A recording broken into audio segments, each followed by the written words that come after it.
The European Union, or EU, Europska unija je is a združena family of demokratičnih democratic evropskih European držav. L'Unione Europea ki se è skupaj una famiglia di prizadevajo paesi za mir, europei blaginjo. democratici che si sono and impegnati a lavorare insieme.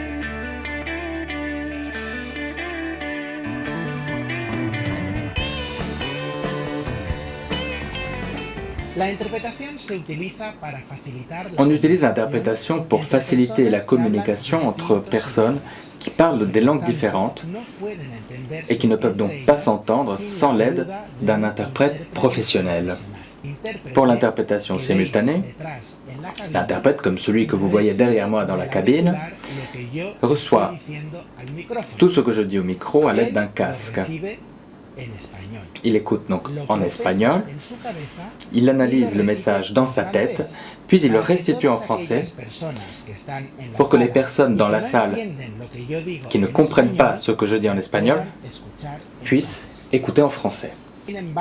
En revanche, l'interprétation consécutive s'utilise plutôt dans des réunions plus petites. L'interprète ici ne traduit pas en même temps, mais il prend des notes de ce que dit l'orateur à la fin du discours de l'orateur,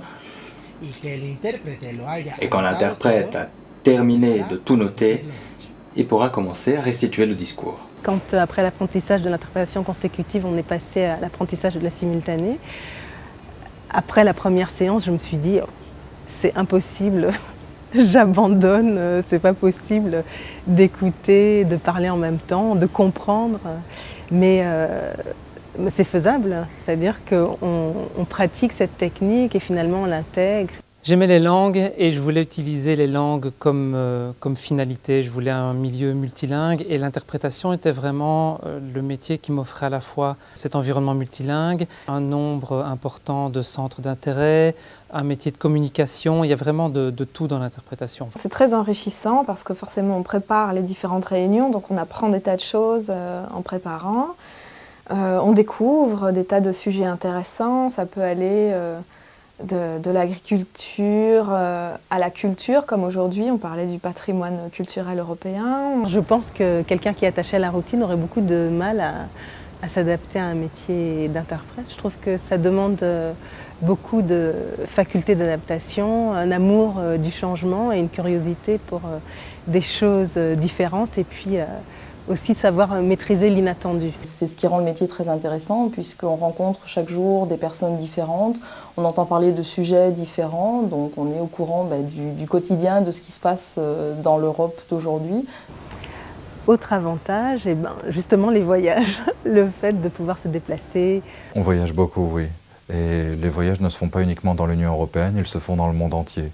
On se rend compte que les langues étrangères, c'est pas le quotidien de tout le monde et que peut-être justement pour ça, on a besoin d'interprètes. On est là pour rendre un service, pour permettre aux gens de communiquer entre eux dans la langue de leur choix et de faire en sorte justement qu'on ne nous remarque pas.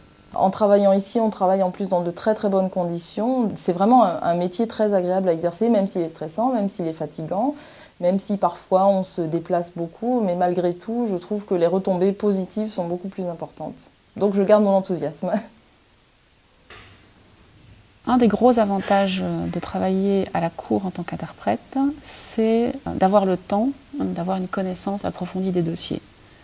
Ici, à la Cour de justice européenne, on donne aux interprètes la possibilité de se préparer à chaque affaire, donc avec un temps de préparation prévu d'au moins une journée pour une affaire. Après quelques années d'expérience, on devient en quelque sorte, pas juriste, mais on devient spécialisé dans le domaine juridique. L'existence de 23 langues est un élément de la richesse de l'Union européenne, c'est un élément de sa diversité. Donc l'interprétation, c'est la condition nécessaire de fonctionnement de la juridiction communautaire. J'ai assisté à de nombreuses conférences où il y avait bien sûr des traductions et je reconnais que c'est remarquable le travail qu'ils font. Remarquable. C'est un plus, c'est une valeur ajoutée pour préserver, je dirais, toutes les finesses, toutes les subtilités, l'argumentation, voire la rhétorique, pourquoi pas. Il faut arriver à faire passer l'idée, il faut arriver à faire passer les nuances d'un raisonnement, et c'est ce qui fait toute la qualité d'une bonne interprétation. Il faut un diplôme d'interprète pour accéder à la profession. Le diplôme d'interprète s'obtient de différentes façons, soit de façon directe en 4 ou 5 ans, soit grâce à une formation de 3e cycle, un master en interprétation, que vous pouvez obtenir après avoir au préalable terminé une autre formation universitaire. À l'université, j'ai fait de la physique, des maths et de la physique. Et puis au moment d'entamer un 3e cycle, je me suis tourné vers une formation d'interprète. Ce que l'on a tendance à penser, c'est que l'interprète est un polyglotte qui maîtrise de nombreuses langues étrangères. Ce n'est pas ce que nous recherchons. Nous recherchons quelqu'un qui comprend de nombreuses langues étrangères, mais qui maîtrise particulièrement bien la langue maternelle.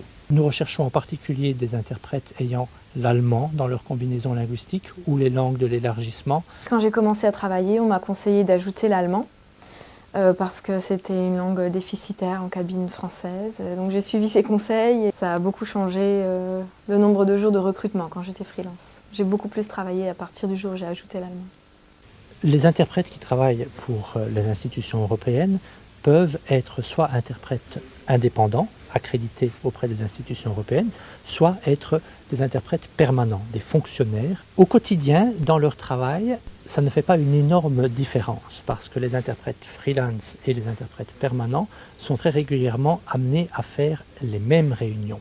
Étant donné que l'interprète de conférence est un universitaire, sa rémunération est proche de celle d'autres professions libérales. Juriste ou économiste. L'interprétation est un métier prestigieux et un métier de haut vol. En plus, l'interprète, il est très souvent au cœur de l'événement, que cet événement, une fois de plus, soit politique ou autre. Le bonheur de l'interprète, c'est d'entendre, pour citer peut-être le général de Gaulle, quelqu'un dire à quelqu'un d'autre « je vous ai compris ».